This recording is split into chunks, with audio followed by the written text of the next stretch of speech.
Hello friends, Radhe Radhe. Welcome back to my channel. तो आज है गुरु पूर्णिमा, इसीलिए हम श्री साई सच्चरित्र का पाठ करेंगे।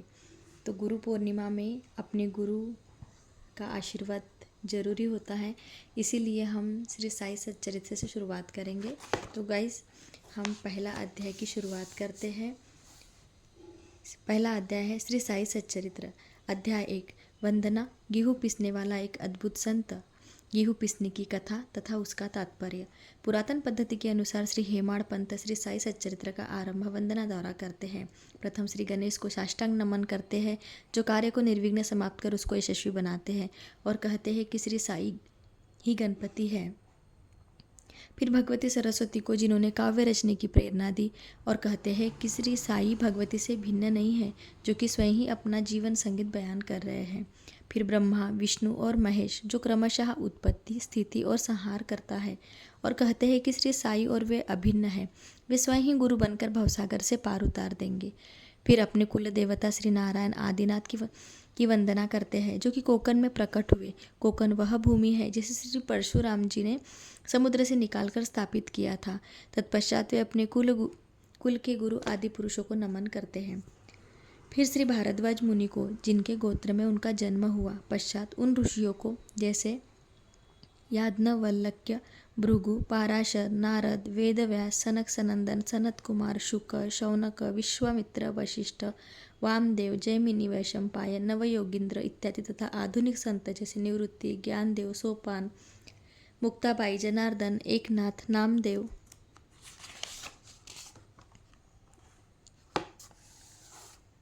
तुकाराम, कान्हा, नरहरि आदि को नमन करते हैं। फिर अपने पितामह सदाशिव, पिता रघुनाथ और माता को, जो उनके बचपन में ही गत हो गई थी। फिर अपनी चाची को, जिन्होंने उनका भरण पोषण किया, और अपने प्रिय भ्राता को नमन करते हैं। फिर पाठकों को नमन करते हैं, जिनसे उनकी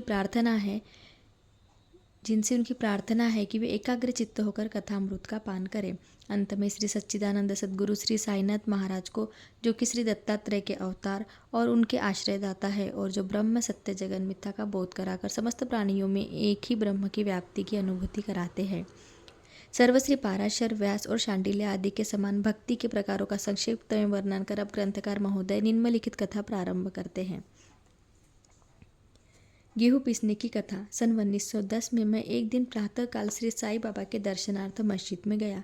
वहाँ का विचित्र दृश्य देख मेरे आश्चर्य का ठिकाना न रहा कि साई बाबा मुँह हाथ धोने के पश्चात चक्की पीसने की तैयारी करने लगे। उन्होंने फर्श पर एक टाट का टुकड़ा बिछा, उस पर हाथ से पीसने वाली चक्की रखी। उन्होंने कुछ गेहूँ डालकर पीसना आरंभ कर दिया। मैं सोचने लगा कि बाबा के चक्की पीसने से क्या लाभ है। उनके पास ना तो कोई भी है, और वे अपना निर्वाह भी भिक्षावृत्ति द्वारा ही करते हैं। इस घटना के समय वहां उपस्थित अन्य व्यक्तियों की भी ऐसी धारणा थी, परंतु उनसे पूछने का साहस किसे था।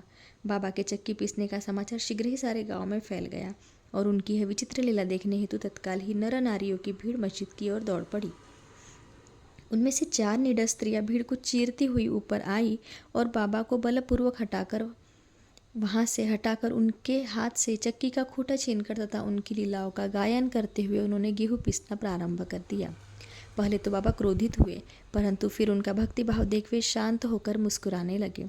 पीसते पीसते उन स्त्रियों के मन में ऐसा विचार आया कि बाबा के न तो घर द्वार है, और न इनके कोई बाल बच्चे हैं, तथा न कोई देखरेख करने वाला ही है। वे स्वयं भिक्षावृत्ति द्वारा ही अपना निर्वाह करते हैं, अतः उन्हें भोजनादि के लिए आटे की आवश्यकता ही क्या है। बाबा तो परम दयालु है, हो सकता है कि यह आटा वे हम सब लोगों में ही वितरण कर दे। इन्हीं विचारों में मग्न रहकर गीत गाते गाते ही उन्होंने सारा आटा पीस डाला। तब उन्होंने चक्की को हटाकर आटे का 4 समान भागों में विभक्त कर लिया, और अपना अपना भाग लेकर वहाँ से जाने के लिए उद्यत हुई। तभी एक शांत मुद्रा में निमग्न बाबा तत्क्षण ही क्रोधित हो उठे और उन्हें अपशब्द कहने लगे। स्त्रियों, क्या तुम पागल हो गई हो? तुम किसके बाप का माल हड़प कर ले जा रही हो? क्या कोई कर्जदार का माल है जो इतनी आसानी से उठाकर लिए जा रही हो? अच्छा, अब एक काम करो कि इस आटे को ले जाकर गांव की मेड़ यानी सीमा पर बिखेर आओ। मैंने शिरडी वासियों से प्रश्न किया कि जो कुछ बाबा ने अभी अभी किया उसका यथार्थ में क्या तात्पर्य है।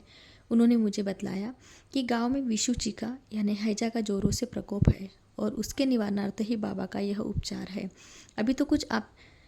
अभी जो कुछ आपने पीसते देखा वह गेहूं नहीं वरन विषुचिका यानी हैजा था, जो पीस कर नष्ट कर दी गई है। इस घटना के पश्चात सचमुच विषुचिका की संक्रामकता शांत हो गई और ग्रामवासी सुखी हो गए। यह जानकर मेरी प्रसन्नता का पारावार न रहा। मेरा कौतूहल जागृत हो गया। मैं स्वयं से प्रश्न करने लगा कि आटे और विषुचिका हैजा रोग का भौतिक तथा पारस्परिक क्या संबंध है। इसका सूत्र कैसे ज्ञात हो। घटना बुद्धिगम्य से प्रतीत नहीं होती। अपने हृदय की संतुष्टि के हेतु इस मधुर लीला का मुझे 4 शब्दों में महत्व अवश्य प्रकट करना चाहिए।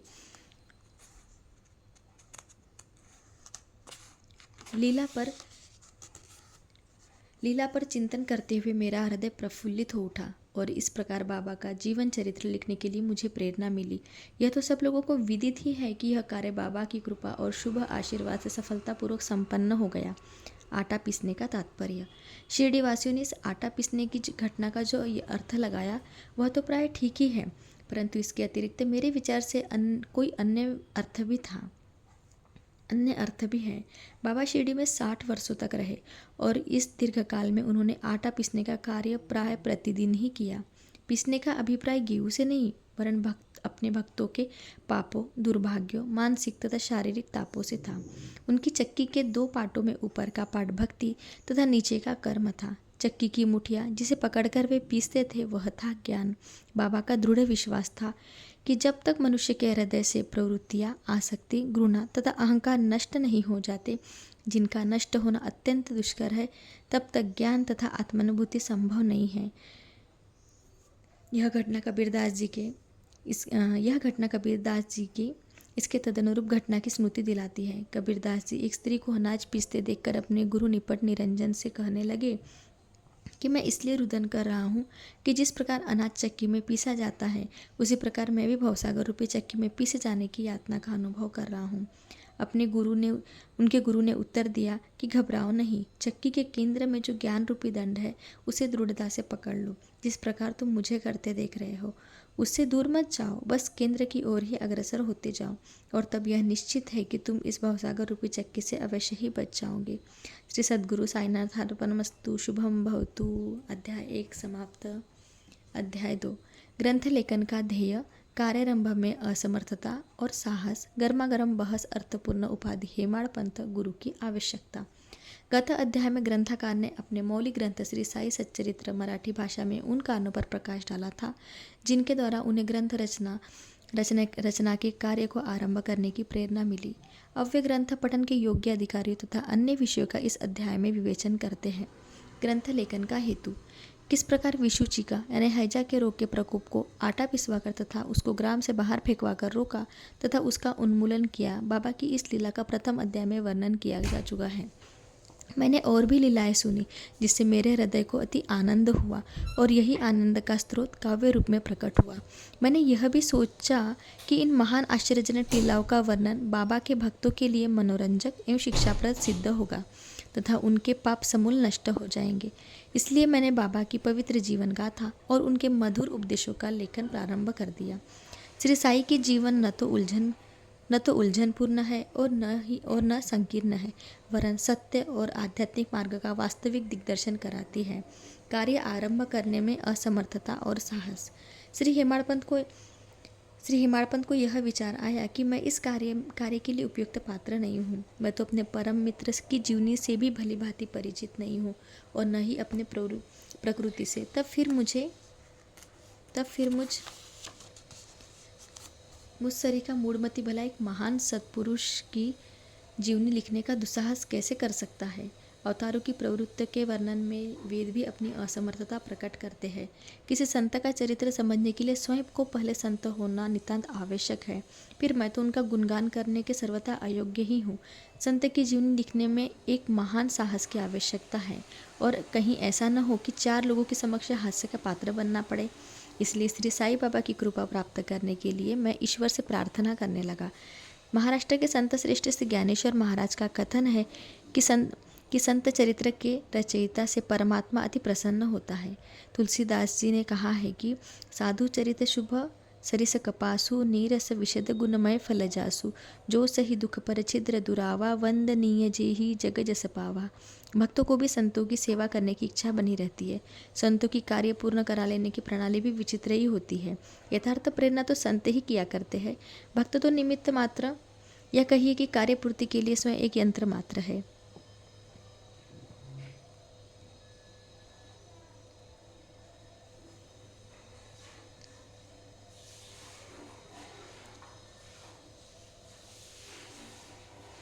मात्र है।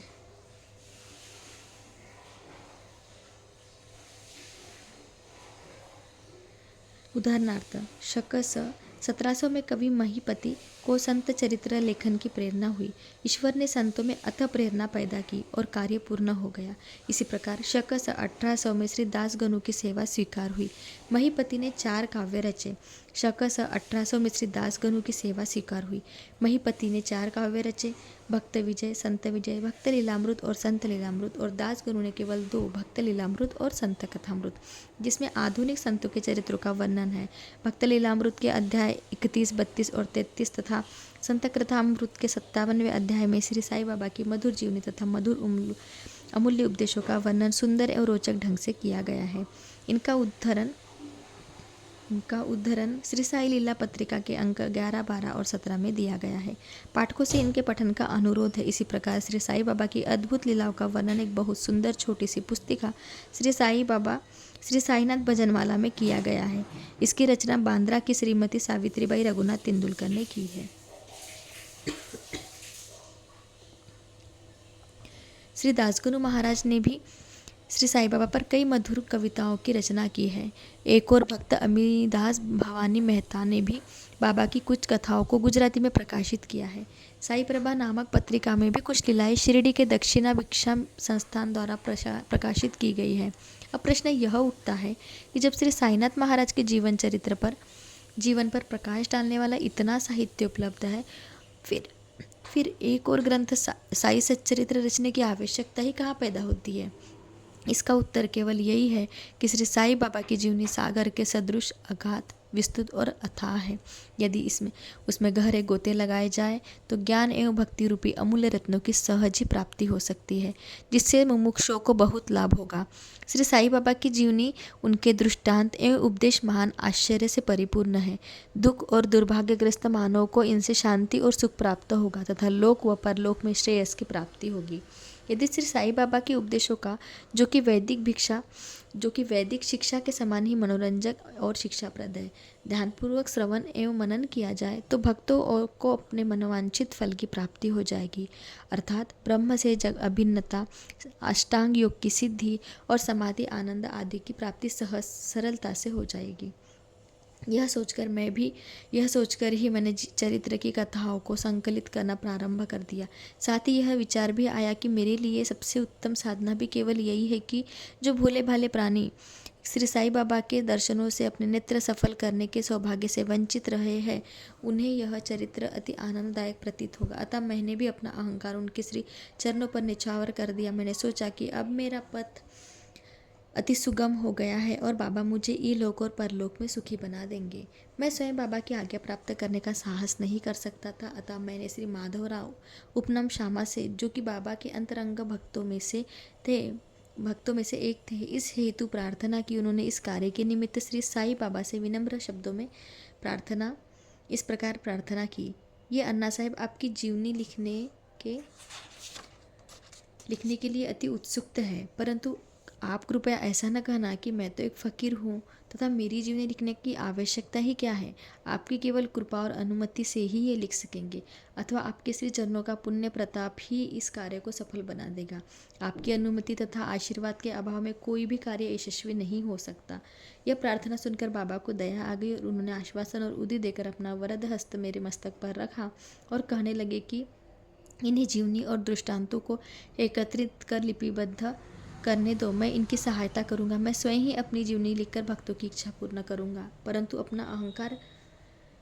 इनको अपना अहंकार त्याग कर मेरी शरण में आना चाहिए। जो अपने जीवन में इस प्रकार आचरण करते हैं उनकी मैं अत्यधिक सहायता करता हूँ। मेरी जीवन कथाओं की बात तो सहज है, मैं तो इन्हें घर बैठे अनेक प्रकार से सहायता पहुँचाता हूँ। इनका अहंकार पूर्णतः नष्ट हो जाएगा और खोजने पर लेश मात्र भी न मिलेगा, तब मैं इनके अंतःकरण में प्रकट होकर स्वयं ही अपनी जीवनी लिखूंगा। मेरे चरित्र और उपदेशों के श्रवण मात्र से ही भक्तों के हृदय में श्रद्धा जागृत होकर सरलतापूर्वक आत्मानुभूति एवं परमानंद की प्राप्ति हो जाएगी। ग्रंथ में अपने मत का प्रतिपादन और दूसरों का खंडन तथा अन्य किसी विषयों के पक्ष या विपक्ष में व्यर्थ के वादविवाद की कुचेष्टा नहीं करनी चाहिए। अर्थपूर्ण उपाधि हेमाड़पंथ। वादविवाद शब्दों से हमको स्मरण हो आया कि मैंने पाठकों को वचन दिया है कि हेमाड़पंथ उपाधि किस प्रकार प्राप्त हुई, इसका वर्णन करूंगा। अब मैं उसका वर्णन करता हूँ। श्री काका साहेब दीक्षित व नाना साहेब चांदोरकर मेरे अति घनिष्ठ मित्रों में से थे। उन्होंने मुझसे शिरडी जाकर श्री साई बाबा के दर्शनार्थ लाभ उठाने का अनुरोध किया। मैंने उन्हें वचन दिया, परंतु कुछ बाधा आ जाने के कारण मेरी शिरडी यात्रा स्थगित हो गई। मेरे एक घनिष्ठ मित्र का पुत्र लोनावला से रोगग्रस्त हो गया। लोनावड़ा में मेरे एक घनिष्ठ मित्र का पुत्र लोनावला में रोगग्रस्त हो गया। उन्होंने सभी संभव आदि भौतिक और आध्यात्मिक उपचार किए, परंतु सभी प्रयत्न निष्फल हुए और ज्वर किसी प्रकार भी कम न हुआ। यह घटना देखकर मुझे विचार आया कि जब गुरु एक बालक के प्राणों की रक्षा भी न करने में असमर्थ है, तब उनकी उपयोगिता ही क्या है, और जब उनमें कोई सामर्थ्य ही नहीं है, तब फिर शिरडी जाने से क्या प्रयोजक। ऐसा सोचकर मैंने यात्रा स्थगित कर दी, परंतु जो होना है वो तो होकर ही रहेगा, और वह इस प्रकार हुआ। प्रांताधिकारी नाना साहेब चांदोलकर बसई के दौरे पर जा रहे थे। वे ठाणा से दादर पहुंचे तथा बसई जाने वाली गाड़ी की प्रतीक्षा कर रहे थे। उसी समय बांद्रा लोकल आ पहुंची, जिसमें बैठकर वे बांद्रा पहुंचे तथा शिरडी यात्रा स्थगित करने के लिए मुझे आड़े हाथों लिया। नाना साहेब का तर्क मुझे उचित तथा सुखदायी प्रतीत हुआ, और इसके फलस्वरूप मैंने उसी रात्रि शिरडी में जाने का निश्चय किया और सामान बांधकर शिरडी को प्रस्थान कर दिया। मैंने सीधे दादर जाकर वहां से मनमाड़ की गाड़ी पकड़ने का कार्यक्रम बनाया। इस निश्चय के अनुसार मैंने दादर जाने वाली गाड़ी के डिब्बे में प्रवेश किया। गाड़ी छूटने ही वाली थी कि इतने में एक यवन मेरे डिब्बे में आया और मेरा सामान देखकर मुझसे मेरा गंतव्य स्थान पूछने लगा। मैंने अपना कार्यक्रम उसे बता दिया। उसने मुझसे कहा कि मनमाड़ की गाड़ी दादर पर खड़ी नहीं होती, इसलिए सीधे बोरी बंदर से होकर जाओ। यदि यह एक साधारण सी घटना घटित न हुई होती तो मैं अपने कार्यक्रम के अनुसार दूसरे दिन शिरडी न पहुंच सकने के कारण अनेक प्रकार की शंका कुशंकाओं से घिर जाता, परंतु ऐसा घटना न था। भाग्य ने साथ दिया और दूसरे दिन 9-10 बजे के पूर्व ही मैं शिरडी पहुंच गया। यह सन 1910 की बात है, जब प्रवासी भक्तों में ठहरने के लिए साठेवाड़ा ही एकमात्र स्थान था। तांगे से उतरने पर मैं साई बाबा के दर्शनार्थ के लिए बड़ा लालायित था। उसी समय भक्त प्रवर से तात्या साहेब नूरकर मस्जिद से लौटे ही थे, तो उन्होंने बतलाया कि इस समय श्री साई बाबा मस्जिद की मोड़ पर ही है, अभी केवल उनका प्रारंभिक ही दर्शन कर लो और फिर स्नानादि से निवृत्त होने के पश्चात सुविधा से भेंट करने जाना। यह सुनते ही मैं दौड़कर गया और बाबा की चरण वंदना की। मेरी प्रसन्नता का पारावार न रहा। मुझे क्या नहीं मिल गया था। मेरा शरीर उल्लसित सा हो गया। क्षुधा और तृषा की सुधि जाती रही। जिस क्षण से उनके भव विनाशक चरणों का स्पर्श प्राप्त हुआ, मेरे जीवन में एक नूतन आनंद प्रवाह बहने लगा। मैं उनका चरण स्मरण कर उन्हें मानसिक प्रणाम किया करता हूँ। जैसा कि मेरे अनुभव में आया कि साई के दर्शन में ही यह विशेषता है कि विचार परिवर्तन, सांसारिक भोगों से वैराग्य बढ़ जाता है। केवल गत जन्मों के अनेक शुभ संस्कार एकत्रित होने पर ही ऐसा दर्शन प्राप्त होना सुलभ हो सकता है। पाठकों, मैं आपसे शपथ पूर्वक कहता हूँ कि यदि आप श्री साई बाबा को एक दृष्टि भरकर देख लेंगे तो आपको संपूर्ण विश्व ही साईमय दिखलाई पड़ेगा।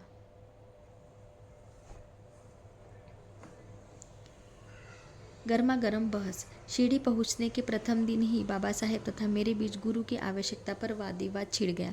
मेरा मत था कि स्वतंत्रता त्याग कर पराधीन क्यों होना, तथा जब कर्म करना पड़ता है तब गुरु की आवश्यकता ही कहाँ रही। प्रत्येक को पूर्ण प्रयत्न कर स्वयं को आगे बढ़ना चाहिए।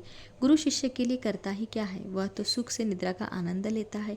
इस प्रकार मैंने स्वतंत्रता का पक्ष लिया और बाला साहेब ने प्रारब्ध का। उन्होंने कहा कि जो विधि लिखित है वह तो घटित होकर ही रहेगा। इसमें उच्च कोटि के महापुरुष भी असफल हो गए हैं।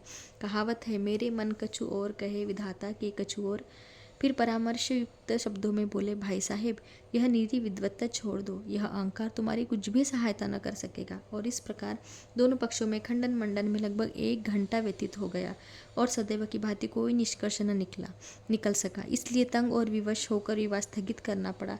इसका परिणाम यह हुआ कि मेरी मानसिक शांति भंग हो गई तथा मुझे अनुभव हुआ कि जब तक घोर दैहिक बुद्धि और अहंकार न हो तब तक विवाद संभव नहीं। वस्तुतः यह अहंकारी विवाद की जड़ है।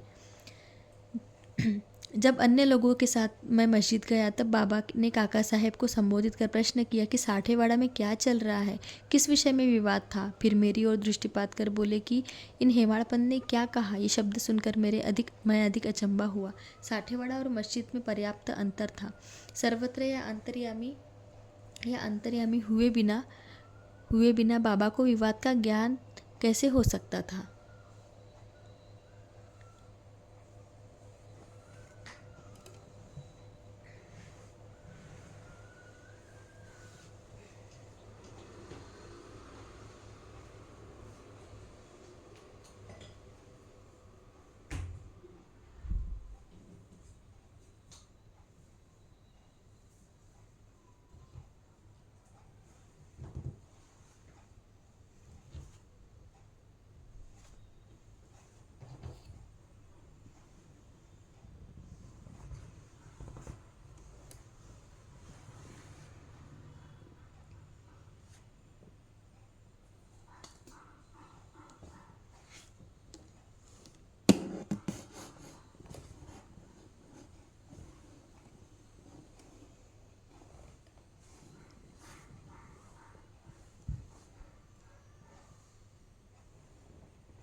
मैं सोचने लगा कि बाबा हेमाड़पंत के नाम से मुझे क्यों संबोधित करते हैं। यह शब्द तो हेमाद्री पंत का अपभ्रंश है। हेमाद्री पंत देवगिरी के यादव राजवंशी महाराजा महादेव और रामदेव के विख्यात मंत्री थे।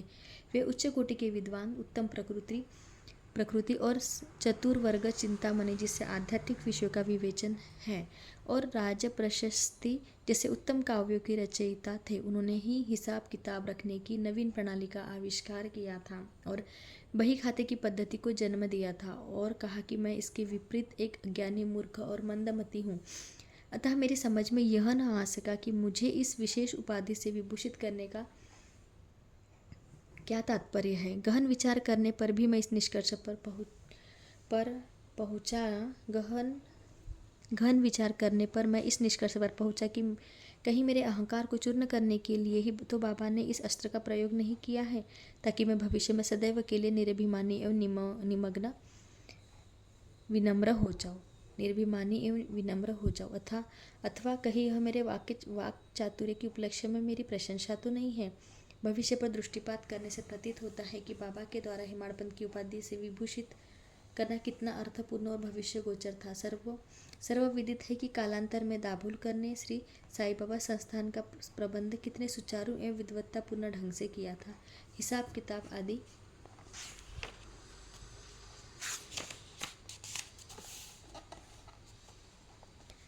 किताब आदि कितने उत्तम प्रकार से रखे तथा साथ ही साथ महाकाव्य श्री साई सच्चरित्र की रचना भी की।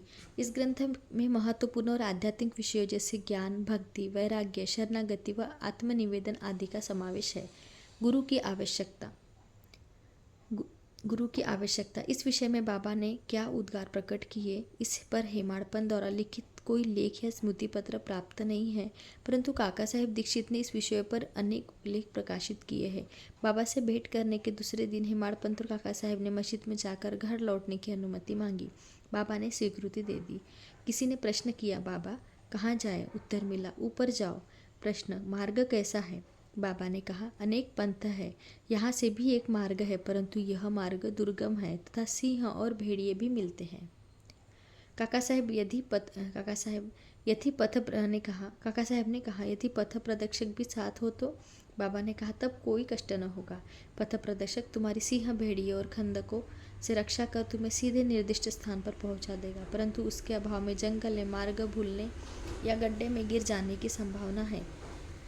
दाभोलकर भी उपयुक्त प्रसंग के अवसर पर वहां उपस्थित थे। उन्होंने सोचा कि जो कुछ बाबा कह रहे हैं वह गुरु की आवश्यकता क्यों, इस प्रश्न का उत्तर है साई लीला भाग 1 संस्था 5 पृष्ठ 47 के अनुसार उन्होंने सदा के लिए मन में यह गांठ बांध ली कि अब कभी इस विषय पर विवाद नहीं करेंगे कि स्वतंत्र या परतंत्र व्यक्ति आध्यात्मिक विषय के लिए कैसा सिद्ध होगा। प्रत्युत्तर इसके विपरीत यथार्थ में परमार्थ लाभ केवल गुरु के उपदेश पालन में ही निहित है।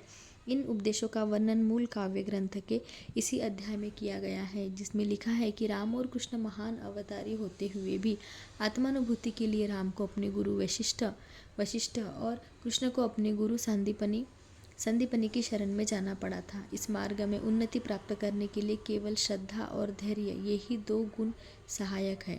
श्री सद्गुरु साईनाथार्पणमस्तु। शुभम भवतु। अध्याय 2 संपूर्ण।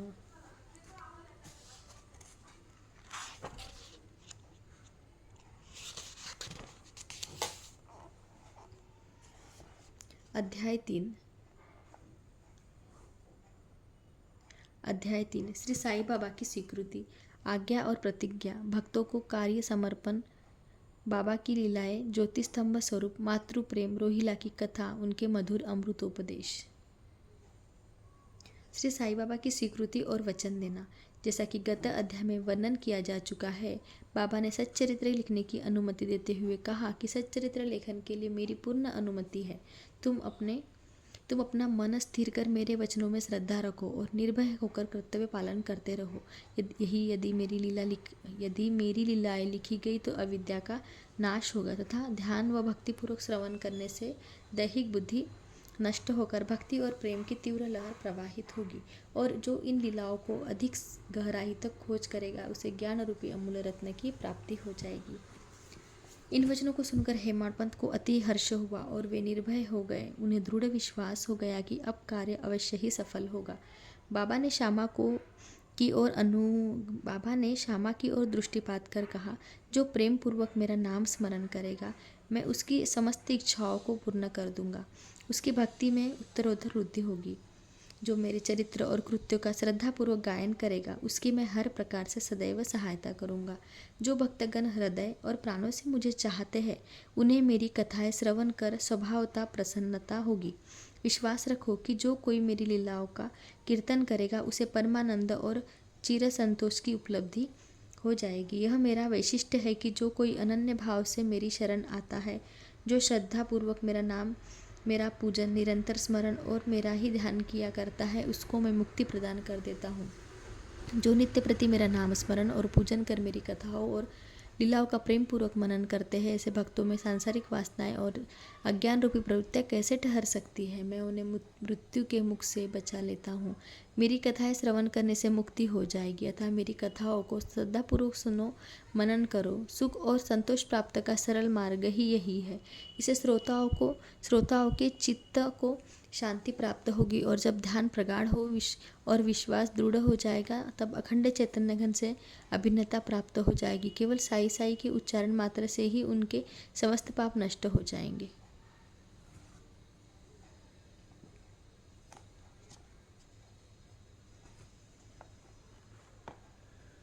भिन्न भिन्न कार्यों की भक्तों को प्रेरणा।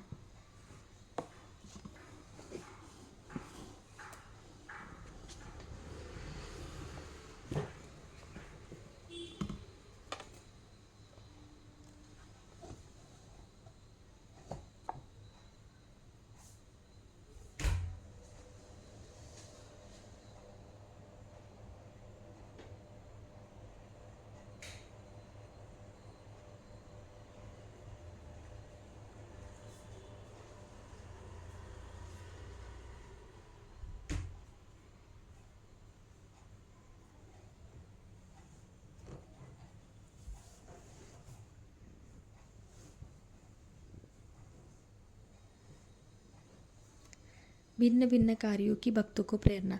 भगवान अपने किसी भक्त को मंदिर, मठ, किसी को नदी के तीर पर घाट बनवाने, किसी को तीर्थ पर्यटन करने और किसी को भगवत कीर्तन करने एवं भिन्न भिन्न कार्य करने की प्रेरणा देते हैं, परंतु उन्होंने मुझे साई सच्चरित्र लेखन की प्रेरणा दी। मुझे किसी भी विद्या का पूर्ण ज्ञान न होने के कारण मैं इस कार्य के लिए सर्वथा अयोग्य था, अतः मुझे इस दुष्कर कार्य का दुस्साहस क्यों करना चाहिए। श्री साई महाराज की यथार्थ जीवनी का वर्णन करने की सामर्थ्य किसे है? उनकी कृपा मात्र से ही कार्य संपूर्ण होना संभव है। इसलिए जब मैंने लेखन प्रारंभ किया तो बाबा ने मेरा अहंकार नष्ट कर दिया और उन्होंने स्वयं अपना चरित्र रचा।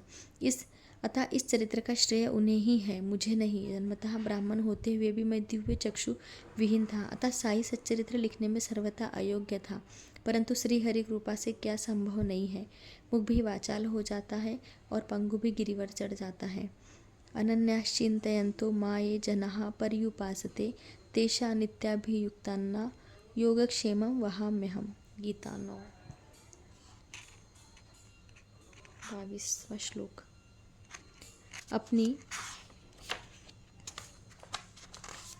इच्छानुसार कार्य पूर्ण करने की युक्ति वे ही जाने।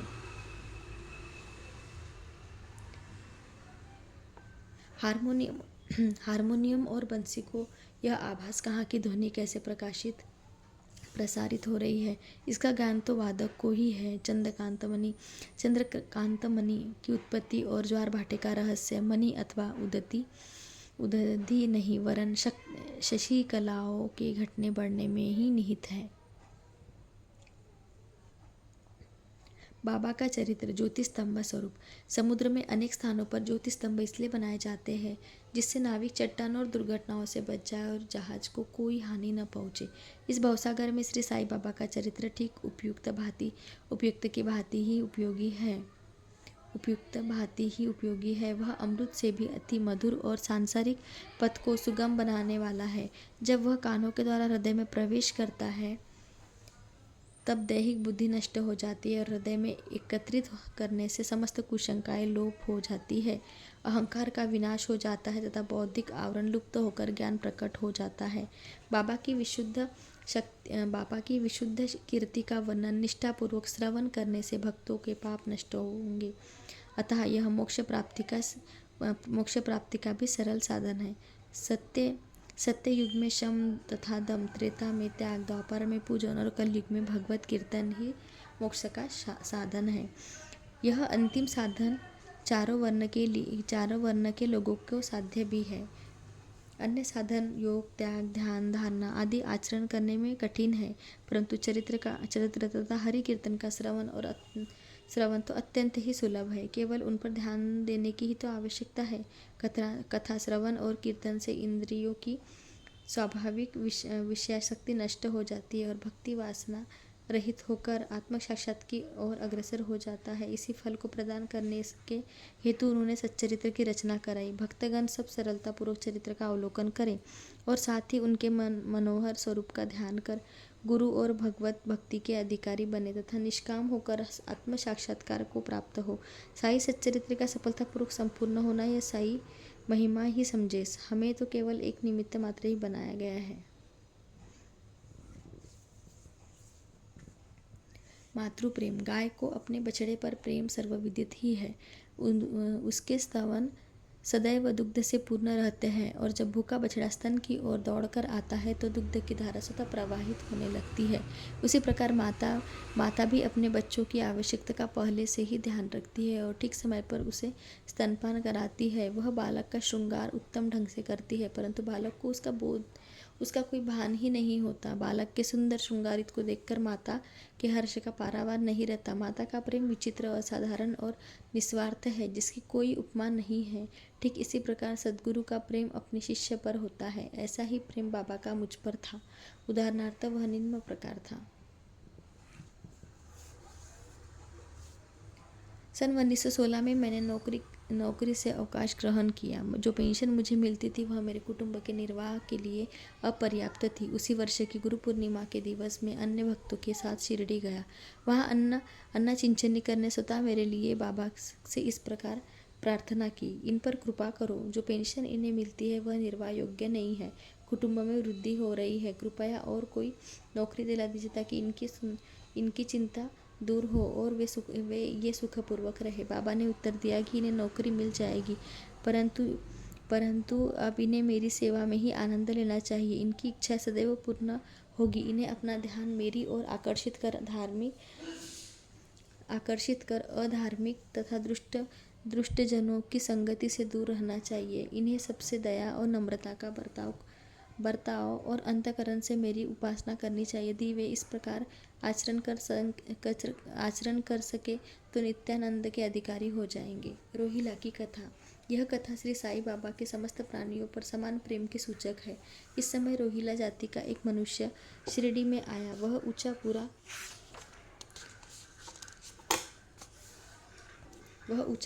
पूरा सुदृढ़ एवं सुगठित शरीर का था। बाबा के प्रेम से मुग्ध होकर वह शिरडी में ही रहने लगा। वह आठों प्रहर अपनी उच्च और कर्कश आवाज में कुरान शरीफ के कलमे पढ़ता और अल्लाह अकबर के नारे लगाता था। शिरडी के अधिकांश लोग खेतों में दिन भर काम करने के पश्चात जब रात्रि में घर लौटते तो रोहिला की कर्कश पुकारें उनका स्वागत करती थी। इसी कारण उन्हें रात्रि में विश्राम न मिलता था, जिससे वे अधिक कष्ट और असुविधा का अनुभव करने लगे। कई दिनों तक तो वे मौन रहे, परंतु जब कष्ट असहनीय हो गया तब उन्होंने बाबा के समीप जाकर रोहिला को मनाकर इस उत्पात को रोकने की प्रार्थना की। बाबा ने उन लोगों की इस बात पर ध्यान न दिया। इसके विपरीत गांव वालों को आड़े हाथों लेते हुए बोले कि वे अपने कार्य पर ही ध्यान दें और रोहिला की ओर ध्यान न दें। बाबा ने उनसे कहा कि रोहिला की पत्नी बुरे स्वभाव की है और वह रोहिला तथा मुझे बहुत कष्ट पहुंचाती है, परंतु वह उसके कलमों के समक्ष उपस्थित होने का साहस करने में असमर्थ है और इसी कारण वह शांति और सुख में है। यथार्थ में रोहिला की कोई पत्नी न थी। बाबा का संकेत केवल कुविचारों की ओर था। अन्य विषयों की अपेक्षा बाबा प्रार्थना और इस आराधना में महत्व देते थे। अतः उन्होंने रोहिला के पक्ष का समर्थन कर ग्रामवासियों को शांतिपूर्वक थोड़े समय तक उत्पात सहन करने का परामर्श दिया। बाबा के मधुर अमृतोपदेश। एक दिन दोपहर की आरती के पश्चात भक्तगण अपने घरों को लौट रहे थे। तब बाबा ने निम्नलिखित अति सुंदर उपदेश दिया। तुम चाहे कहीं भी रहो, जो इच्छा हो सो करो, परंतु यह सदैव स्मरण रखो कि जो कुछ तुम करते हो वह सब मुझे ज्ञात है। मैं ही समस्त प्राणियों का प्रभु और घट घट में व्याप्त हूँ। मेरे ही उदर में समस्त जड़ व चेतन प्राणी और समाये हुए हैं। मैं ही समस्त ब्रह्मांड का नियंत्रण करता व संचालक हूँ। मैं ही उत्पत्ति, स्थिति व संहार करता हूँ। मेरी भक्ति करने वालों को कोई हानि नहीं पहुँचा सकता। मेरे ध्यान की उपेक्षा करने वाला माया के पाश में फंस जाता है। समस्त जंतु, चींटियाँ तथा दृश्यमान, परिवर्तमान और स्थायी विश्व मेरे ही स्वरूप है। इस सुंदर तथा अमूल्य उपदेश को श्रवण कर मैंने तुरंत यह दृढ़ निश्चय कर लिया कि अब भविष्य में अपने गुरु के अतिरिक्त अन्य किसी मानव की सेवा न करूँगा। मुझे नौकरी मिल जाएगी। बाबा के इन वचनों का विचार मेरे मस्तिष्क में बार बार चक्कर काटने लगा। मुझे विचार आने लगा कि क्या सचमुच ऐसा घटित होगा। भविष्य की घटनाओं से स्पष्ट है कि बाबा के वचन सत्य निकले और मुझे अल्पकाल के लिए नौकरी मिल गई।